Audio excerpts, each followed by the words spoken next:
Assalamualaikum warahmatullahi wabarakatuh. Perkenalkan, saya Rani Salma Hakim. Pada video kali ini, saya akan mengerjakan kuis 1 terlebih dahulu, kemudian melanjutkan pengerjaan tugas 8 tentang analisis sistem toko buku yang terdiri dari skenario wawancara, use case diagram, sequence diagram, dan activity diagram, guna memenuhi tugas mata kuliah Analisis dan Perancangan Sistem Informasi kelas 4A yang diampu oleh Bapak Ahmad Zudi, Eskom Mkom. Baik, langsung saja. Yang pertama, saya akan mengerjakan kuis terlebih dahulu.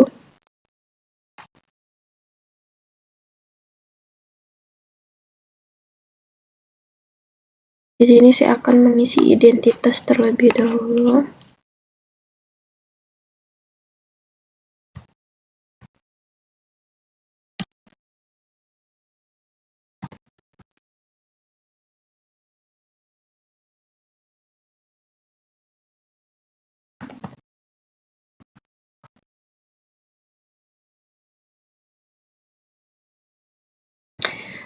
Sini soal pertama.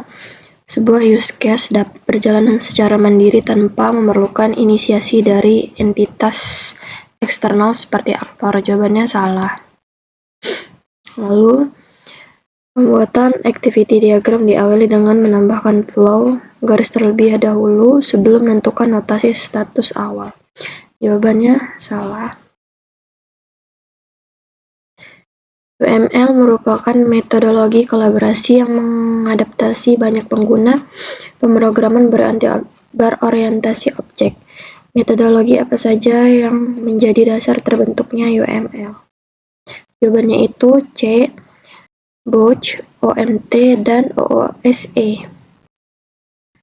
Lalu selanjutnya, urutan pesan dalam sebuah sequence diagram ditampilkan dan dibaca secara acak bergantung pada tingkat kepentingan pesan tersebut. Jawabannya salah.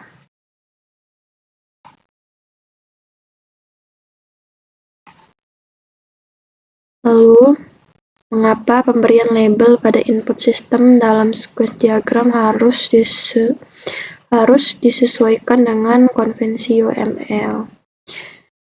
Jawabannya, agar urutan kronologis pesan dari atas ke bawah tidak membingungkan pembaca.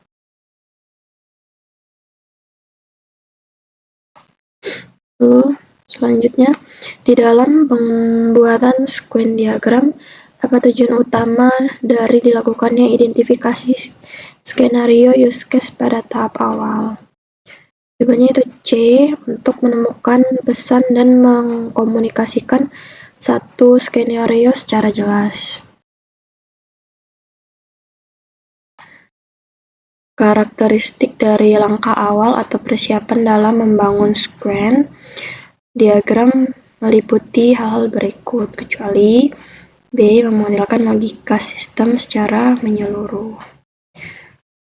Selanjutnya, UML digunakan untuk menangani beberapa hal dalam pengembangan intensif sistem software berorientasi objek, kecuali C, kodifikasi.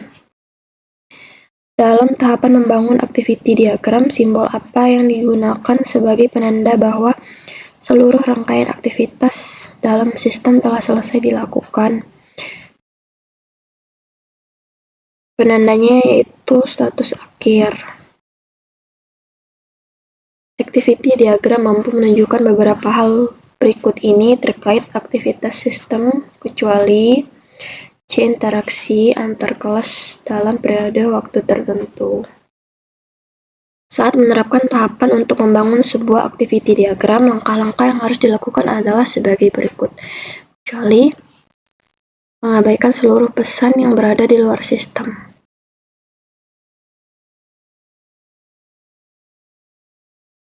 Berikut ini adalah simbol dan elemen yang terlibat secara grafis di dalam sebuah sequence diagram, kecuali D, decision.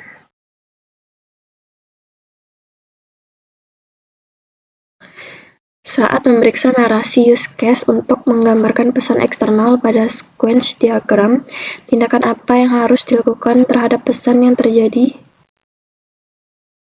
di dalam sistem? Itu B, diabaikan sama sekali. Selanjutnya, di bawah ini merupakan tahapan-tahapan yang benar dalam membangun sebuah sequence diagram kecuali C. Menambahkan decision jika terdapat percabangan keputusan di dalam sistem.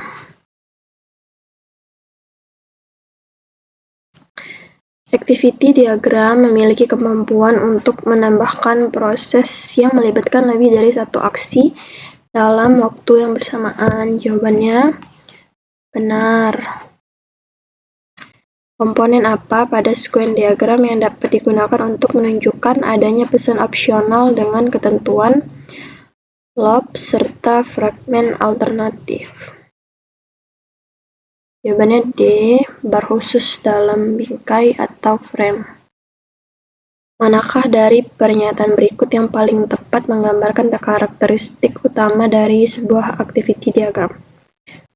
Jawabannya itu A. Menyerupai diagram alir horizontal yang menunjukkan tindakan dan peristiwa saat terjadi. Dalam membangun sequence diagram, aktor yang diidentifikasi hanyalah aktor yang secara langsung memberikan input ke sistem, sedangkan yang menerima output digambarkan dalam diagram terpisah. Jawabannya salah.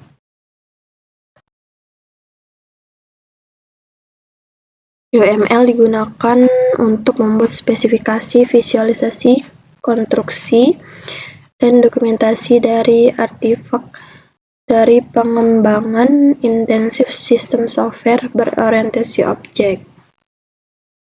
Ya benar, sequence diagram dikategorikan sebagai model dinamis dari use case yang menunjukkan interaksi antar kelas selama periode waktu tertentu. Selanjutnya, saya akan mengerjakan tugas 8, yaitu membuat skenario wawancara dan beberapa diagram UML untuk sistem toko buku. Diagram yang akan dibuat yaitu use case diagram, sequence diagram, dan activity diagram. Pertama, saya akan membuat skenario wawancara dengan manajer dan karyawan toko buku untuk memahami proses bisnis yang berjalan. Narasumbernya ada manajer toko buku, karyawan kasir, dan karyawan gudang. Tujuan wawancaranya untuk memahami proses bisnis, alur operasional, serta entitas yang terlibat dalam sistem informasi toko buku. Yang pertama, saya melakukan wawancara dengan manajer toko buku. Pada bagian ini, saya menuliskan pertanyaan mengenai proses operasional toko buku.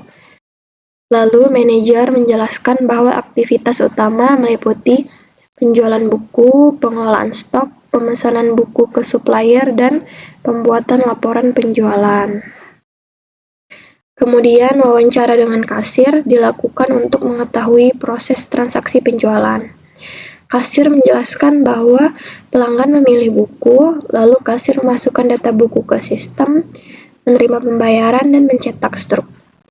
Lalu yang terakhir, saya melakukan wawancara dengan staf gudang untuk mengetahui proses pengelolaan stok buku. Staf gudang menjelaskan bahwa mereka mengecek stok dan melakukan pemesanan buku jika stok mulai habis.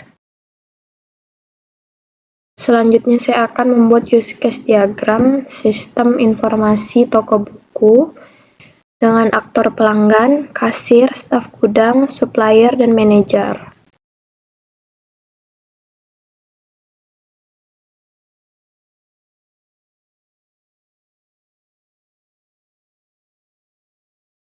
Di sini, aktor pelanggan bisa melihat katalog buku, menanyakan stok buku, membeli buku, dan melakukan pembayaran.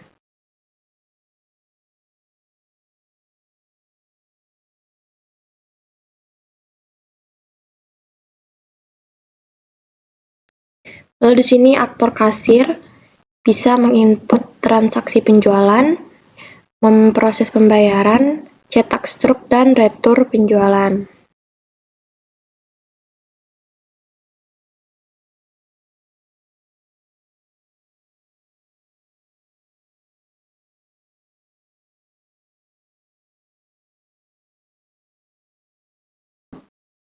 Staf gudang itu mengolah stok buku, cek stok buku, tambah stok buku, membuat permintaan pemesanan buku ke supplier, dan menerima buku.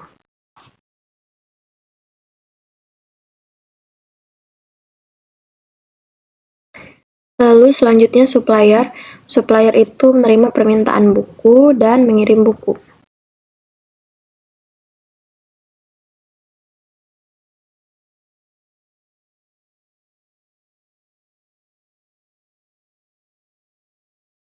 Lalu yang terakhir ada manajer. Manajer itu melihat laporan penjualan, lalu melihat laporan pembelian buku ke supplier, dan melihat laporan stok buku.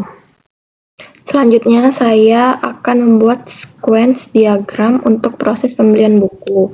Objek yang digunakan yaitu pelanggan, kasir, sistem, dan database.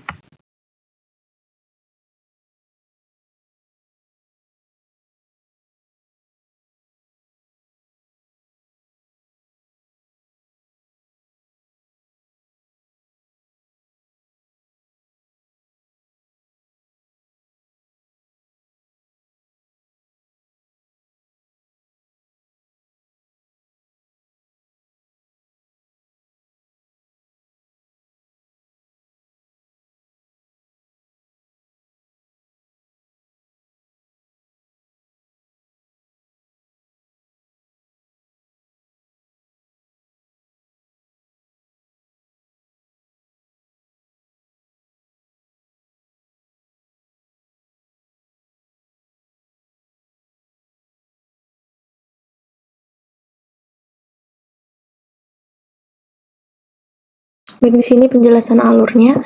Yang pertama itu pelanggan memilih buku, kemudian kasir menginput data buku ke sistem, selanjutnya sistem melakukan pengecekan stok ke database. Jika stok tersedia, sistem menampilkan total harga. Setelah pelanggan melakukan pembayaran, sistem menyimpan transaksi dan mengurangi stok buku. Yang terakhir, sistem mencetak struk transaksi dan struknya akan diberikan ke pelanggan. Selanjutnya saya akan membuat activity diagram untuk menggambarkan alur aktivitas penjualan buku.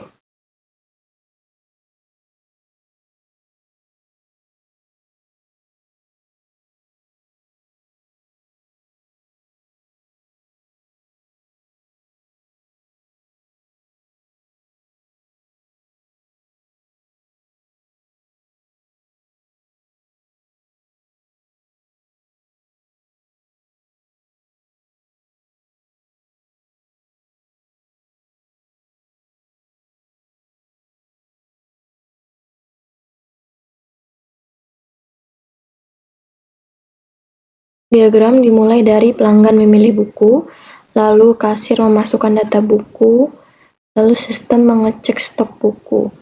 Jika stok tersedia, maka sistem menampilkan total harga. Jika stoknya tidak tersedia, sistem menampilkan stok habis. Lalu selanjutnya, dari menampilkan total harga tadi, pelanggan melakukan pembayaran, lalu sistem menyimpan transaksi, lalu sistem mengurangi stok buku, selanjutnya sistem mencetak struk, dan kasir menyerahkan struk. Selesai. Sekian video dari saya, mohon maaf bila banyak kekurangan dan salah kata. Saya akhiri. Wassalamualaikum warahmatullahi wabarakatuh.